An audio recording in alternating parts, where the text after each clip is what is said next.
All right, so today we're on day 36 of the 365-day Bible plan, and we're going to be continuing on in Exodus, Job, Mark, and Psalms. So let's get into it.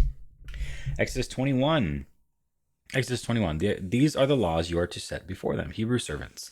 If you buy a Hebrew servant, he is to serve you for 6 years, but in the seventh year he shall go free without paying anything. Anything. If he comes alone, he is to go free alone, but if he has a wife, when he comes, she is to go with him. If his master gives him a wife and she bears him sons or daughters, the woman and her children shall belong to her master, and only the man shall go free.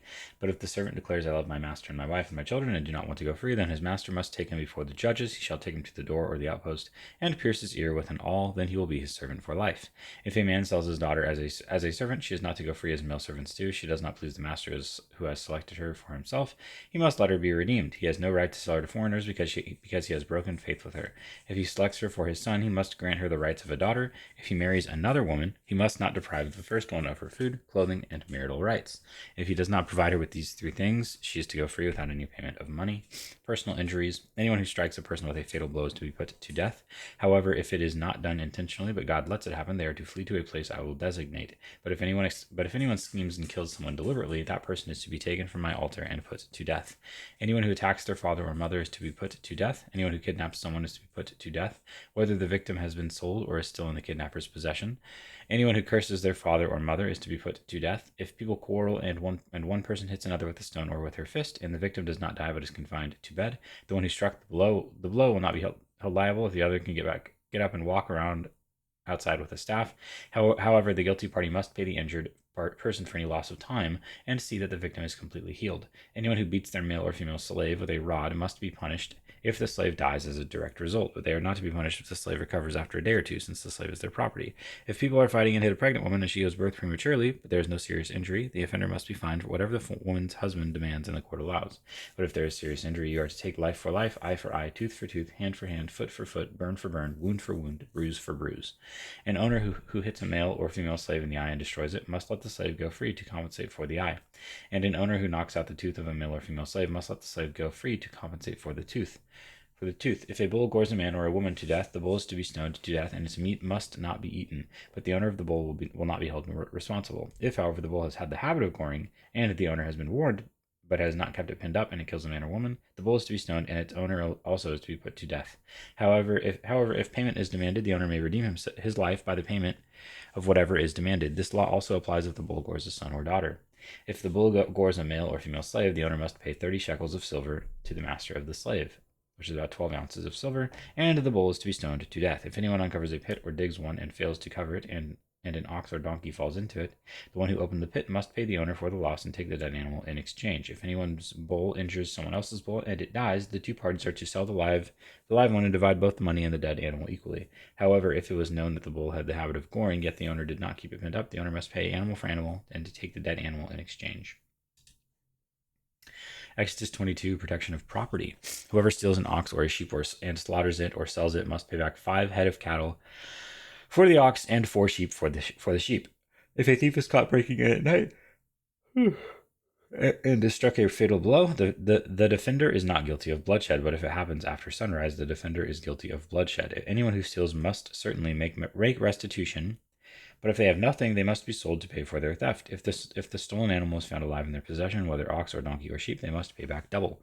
If anyone grazes their livestock in a field or vineyard and lets them stray and they graze in someone else's field, the offender must make restitution from the best of their own field or vineyard. If a fire breaks out and spreads into thorn bushes, so that it burns shocks of grain or standing grain or the whole field, the one who started the fire must make restitution. If anyone gives a neighbor silver or goods for safekeeping and they are stolen from the neighbor's house, the thief, if caught, must pay back double. But if the thief is not found, the owner of the house must appear before the judges, and they must determine whether the owner of the house has laid hands on the other person's property.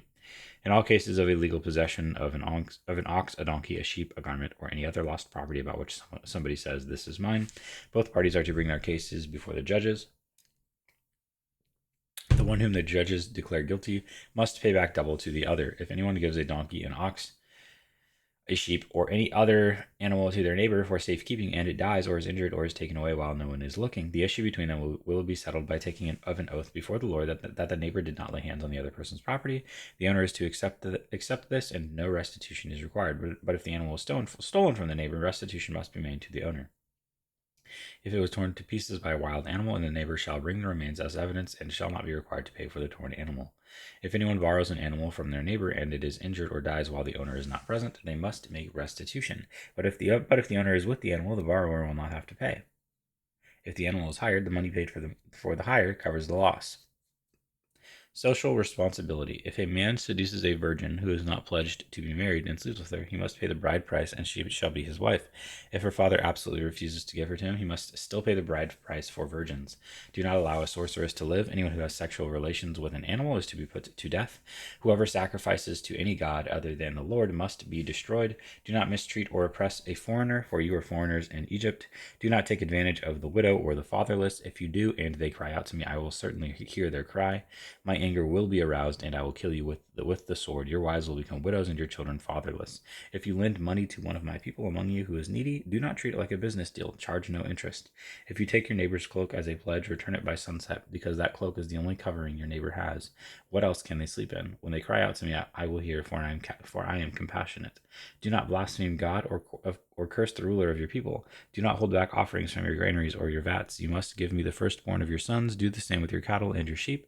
Let them stay with their mothers for 7 days, but give them to me on the 8th day. You are to be my holy people. So do not eat the meat of an animal torn by wild beasts. Throw it to the dogs. Job 36. Elihu continued, Bear with me a little longer, and I will show you that there is more to be said in God's behalf. I get my knowledge from afar. I will ascribe justice to my Maker. Be assured that my words are not false. The one who has perfect knowledge is with you. God is mighty, but despises no one. He is mighty and firm in his purpose. He does not keep the wicked alive, but gives the afflicted their rights. He does not take his eyes off the righteous. He enthrones them with kings and exalts them forever. But if people are bound in chains, held fast by cords of affliction, he tells them what they have done, that they have sinned arrogantly. He makes them listen to correction and commands them to repent of their evil. If they obey him and serve him, they will spend the rest of their days in prosperity and their years in content. But if they do not listen, they will perish by the sword and die without knowledge. The godless in heart harbor resentment. Even when he fetters them, they do not cry for help. They die in their youth among male prostitutes of the shrines. But those who suffer he delivers in their suffering. He speaks to them in their affliction. He is wooing you from the jaws of distress to a spacious place free from restriction, to the comfort of your table laden with choice food.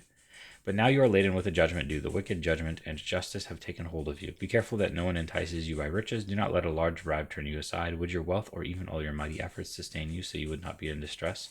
Do not long for the night to drag people away from their homes. Beware of turning to evil, which you seem to prefer to affliction. God is exalted in his power. Who is a teacher like him? Who has prescribed his ways for him, or said to him, You have done wrong? Remember to extol his work, which people have praised in song. All humanity has seen it. Mortals gaze on it from afar. How great is God beyond our understanding. The number of his years is past finding out. He draws up the drops of water which distill as rain to the streams. The clouds pour down their moisture, and abundant showers fall on mankind. Who can understand how he spreads out the clouds, how he thunders from his pavilion? See how he scatters his lightning about him, bathing the depths of the sea. This is the way he governs the nations and provides food in abundance. He fills his hands with lightning and commands it to strike its mark. His thunder announces the coming storm. Even the cattle make known its approach. Mark 8, Jesus feeds the 4,000. During those days, another large crowd gathered. Since they had nothing to eat, Jesus called his disciples to him and said, I have compassion for these people. They have already been with me 3 days and have nothing to eat. If I send them home hungry, they will collapse on the way, because some of them have come a long distance. His disciples answered, But where in this remote place can anyone get enough bread to feed them? How many loaves do you have? Jesus asked. 7, they replied. He told the crowd to sit down on the ground. When he had taken the 7 loaves and given thanks, he broke them and gave them to his disciples to distribute to the people, and they did so. They had a few small fish as well. He gave thanks for them also, and told the disciples to distribute them. The people ate and were satisfied. Afterward, the disciples picked up 7 basketfuls of broken pieces that were left over. About 4,000 were present. After he had sent them away, he got into the boat with his disciples and went to the region of Dalmanutha. The Pharisees came and began to question Jesus. To test him, they asked him for a sign from heaven. He sighed deeply and said, Why does this generation ask for a sign? Truly, I tell you, no sign will be given to it. Then he left them, got back into the boat, and crossed to the other side. The yeast of the Pharisees and Herod. The disciples had forgotten to bring bread, except for 1 loaf they had with them in the boat. Be careful, Jesus warned them. Watch out for the yeast of the Pharisees and that of Herod. They discussed this with one another and said, It is because we have no bread. Aware of their discussion, Jesus asked them, Why are you talking about having no bread? Do you still not see or understand? Are your hearts hardened? Do you have eyes but fail to see, and ears but fail to hear? And don't you remember? Don't you remember when I broke the 5 loaves for 5,000? How many basketfuls of pieces did you pick up? 12, they replied. And when I broke the 7 loaves for the 4,000, how many basketfuls of pieces did you pick up? They answered, 7. He said to them, Do you still not understand? Jesus heals a blind man at Bethsaida. They came to Bethsaida, and some people brought a blind man and begged Jesus to touch him. He took the blind man by the hand and led him outside the village. When he had spit on the man's eyes and put his hands on him, Jesus asked, Do you see anything? He looked up and said, I see people. They look like trees walking around. Once more, Jesus put his hands on the man's eyes. Then his eyes were opened. His sight was restored, and he saw everything clearly. Jesus sent him home, saying, Don't even go into the village. Peter declares that Jesus is the Messiah. Jesus and his disciples went on to the villages around Caesarea Philippi. On the way, he asked them, Who do people say I am? They replied, Some say John the Baptist, others say Elijah, and still others one of the prophets. But what about you? He asked, Who do you say I am?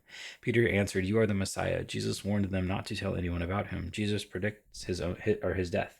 He then began to teach them that the Son of Man must suffer many things and be rejected by the elders, the chief priests, and the teachers of the law, and that he must be killed and after 3 days rise again. He spoke plainly about this, and Peter took him aside and began to rebuke him. But when Jesus turned and looked at his disciples, he rebuked Peter. Get behind me, Satan, he said. You do not have in mind the concerns of God, but merely human concerns. The way of the cross. Then he called the crowd to him along with his disciples and said, Whoever wants to be my disciple must deny themselves and take up their cross and follow me. For whoever wants to save their life will lose it, but whoever loses their life for me and for the gospel will save it. What good is it for someone to gain the whole world yet forfeit their soul? Or what can anyone give in exchange for their soul? If anyone is ashamed of me and my words in this adulterous and sinful generation, the Son of Man will be ashamed of them when he comes in his Father's glory with the holy angels. Psalms 36. For the director of music of David, the servant of the Lord. I have a message from God in my heart concerning the sinfulness of the wicked. There is no fear of God before their eyes. In their own eyes they flatter themselves too much to detect or hate their sin. The words of their mouths are wicked and deceitful. They fail to act wisely or do good. Even on their beds they plot evil. They commit themselves to a sinful course and do not reject what is wrong. Your love, Lord, reaches to the heavens, your faithfulness to the skies. Your righteousness is like the highest mountains, your justice like the great deep. You, Lord, preserve both people and animals. How priceless is your unfailing love, O God. People take refuge in the shadow of your wings. They feast on the abundance of your house. You give them drink from your river of delights. For with you is the fountain of life. In your light we see light. Continue your love to those who know you, your righteousness to the upright in heart. May the foot of the proud not come against me, nor the hand of the wicked drive me away. See how the evildoers lie fallen, thrown down, not able to rise. And that is day 36.